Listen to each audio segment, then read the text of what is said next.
Welcome to what must be the ultimate collection of BMW M3s. Over the next 5 films, we're going to look at the zenith from every generation, from E30 all the way to F80. And in this first film, we'll start with this, the E30 Sport Evo.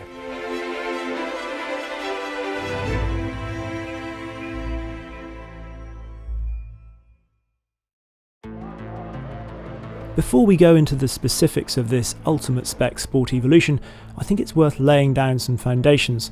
After all, the E30 is the M3 upon which the famous dynasty was built. The original is a proper homologation special. That's to say, the race car was designed first and then the necessary changes were made to the road car to satisfy the regulations. 5,000 needed to be built in the first year to meet the stipulations of Group A, and this meant that the M3 had to go down the regular production line in Munich, as the motorsport factory in Garching wouldn't have been able to cope. Famously, the only body panel the M3 shares with a standard E30 is the bonnet. As soon as you see an M3, the fabulous box arches are an instantly obvious upgrade, but the rear window also has more rake and the boot lid sits 1.5 inches higher to improve airflow. Under that standard bonnet lies a naturally aspirated 4-cylinder engine with an iron block mated to a shortened head from the M88 straight 6 that was in the mighty M1. A 4-cylinder was chosen by the famous Paul Rocher not only to save weight, but also because it would be able to rev higher, important for the race cars. Here's a fact for you.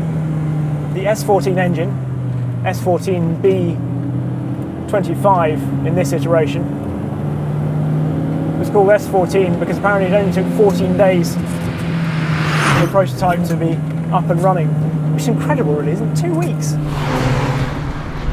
The 5-speed gearbox is a Getrag 265, but only the European M3s have the famous dogleg, America and Japan having a conventional H-pattern 260 box. Fundamentally, the suspension remains the same as more mundane E30s, with McPherson struts and semi-trailing arms, but the M3 gets wider tracks, a front anti-roll bar linked to the struts, a stiffer rear anti-roll bar, 3 times more steering caster angle, and stronger wheel bearings, as well as shorter, stiffer springs and uprated dampers. But what of this? Model number AK07, the Sport Evolution, or Evo 3 as it's sometimes known. Although not the rarest special edition, that being the Roberto Ravaglia edition, just 600 Sport Evolutions were produced, and they were a homologation car in their own right. The road cars run 16-inch wheels, but the front wings have a 10mm greater arch to allow for the fitment of 18-inch wheels on the race cars. You've also got 3 different settings on the aerodynamics, so the front splitter and the rear wing. You had Monza, which was obviously the low drag version, then you had the normal middle setting, and then the rather cool Nürburgring setting, which was to give the most amount of downforce. The Sport Evo also has thinner glass, a lighter boot lid and bumpers, brake cooling ducts in place of fog lights, and it sits 10mm lower, and the grille slats were reprofiled for better aerodynamics. By increasing the bore and fitting a longer stroke crankshaft, the engine's displacement went up to 2.5 litres, another homologation necessity allowing the race team to make the most of the new touring car regs in Germany and France. The inlet valves were also enlarged and the exhaust valves were sodium filled, more aggressive camshafts were fitted, special nozzles sprayed oil under the pistons to keep them cool. A larger exhaust manifold and a chrome-tipped exhaust were also specified for this model, and all Sport Evolutions were equipped with catalysts.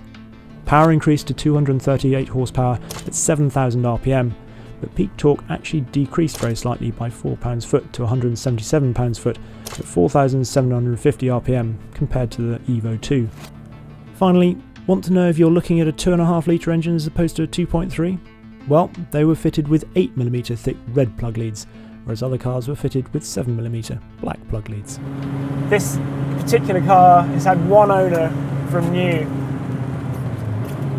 back in 1990, and there are a few little differences on this. So this has got the full leather package, it's got pretty much all the big ticket items, it's got air conditioning as well, it's also got the electronically adjustable Bose dampers, so you've got K, N and S for comfort, normal and sport down here.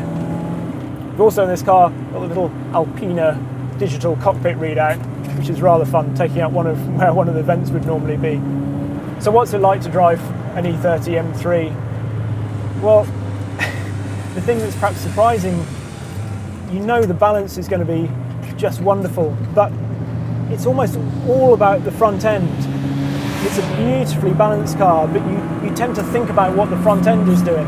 And actually, when you look at the chassis changes for the E30 M3 over a standard 3 Series at a time, a lot of them really did focus around the front end. In the past, I might have even described it as feeling like a really well set up front-wheel drive car, which it just sounds really odd. As a BMW, it's rear-wheel drive, it's all going to be about the rear, but it's not. You really concentrate on getting that front end, and then it's just beautifully balanced all the way through the corner, through this long corner. Then once you've got the front in, you can just play with the rear. Obviously in full racing mode with I think the 2.5 engine went all the way up to about 380 brake horsepower, and obviously with different suspension, and Patrick Schneier's behind the wheel, let's not forget. Then undoubtedly it was more oversteery, but as a road car, these are just beautifully balanced. Obviously they feel really small. I mean, you've got the A-pillars right here. In the wet, it just dances around. On the track, there doesn't feel like there is a huge range of adjustment via the electronically controlled Bose dampers, and the modern backside will have no qualms about turning them up to their firmest setting fairly quickly. Steering feels a little slow initially, but then perfect once you're pushing on. The long throw of the gear shift takes a bit of getting used to, with particular deliberation needed for that initial change from dogleg first to second, but once acclimatised there is tactility to treasure. This Sport Evo actually has a slightly shorter final drive to give it even better acceleration, but the owner of this car has from the factory a map to allow a few more revs in order to bring the top speed back up to 155 miles an hour. How cool is that? 0 to 60 on a Sport Evo is 6.1 seconds, which is really not that quick, obviously, by modern standards. Certainly not by some of the other cars we're going to drive in this series. But the car somehow still really just lives up to expectations. You think it's not going to be able to compete, it's going to feel totally out of its depth, but such is the wonderful balance of this car, the interactivity, I mean, all the feel you've got from the steering and through the chassis. It's just brilliant. There's quite a lot of lean into a corner like this, but you can always feel where it is, and then midway just adjust it with the throttle. Just a little lift, and you can get the nose to tuck in, rear to come round, and then just play it all the way through the corner. Love this corner here, it just feels so good, just drifting all the way through there. That is absolutely prime E30 M3, and it's why it makes it such a good road car today as well, because of course it's small, so it fits on the road perfectly. I love it. The boxy little E30 just feels so light on its feet, and inevitably there is a certain added inspiration when you're behind that 3-spoke wheel from the knowledge of all those race and rally wins. By the time the last one rolled off the production line in 1991, over 17,000 E30 M3s had been produced, and a legend had been born. There might have been 4 generations of M3 since this, but my word, this still lives up to expectations. This is what they all have to live up to.